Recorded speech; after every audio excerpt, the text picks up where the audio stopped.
monsieur le député. La parole est à madame Géraldine Bagné du groupe Modem. Merci madame la présidente. J'associe à ma prise de parole Jean-Pierre Cubertafond, député de Dordogne.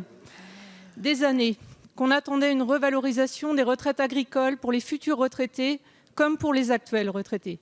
Cela n'avait pas été fait depuis 2014 avec les 75% et on va atteindre enfin, à force d'une lutte transpartisane, juste et de bon sens, les 85% d'un SMIC agricole, pour rappel inférieur au SMIC. C'est bien, car les agriculteurs ont contribué avec leurs tripes à faire de la France une grande puissance agricole et agroalimentaire.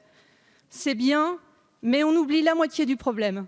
J'ai beau faire preuve de raison, comme nous y appelaient certains collègues en commission, la retraite des conjoints collaborateurs affiche toujours une moyenne de 546 €. Pourtant, et je peux en témoigner, le travail a été le même sur le terrain.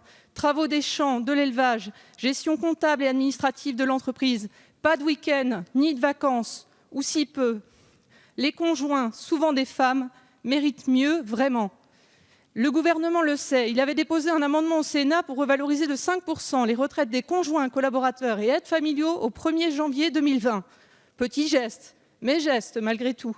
L'amendement s'est perdu dans les nimbes de la navette parlementaire.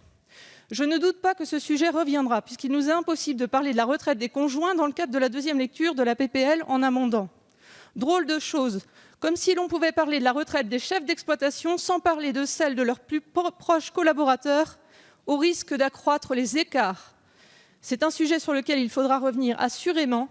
Je fais pleinement confiance pour cela au gouvernement.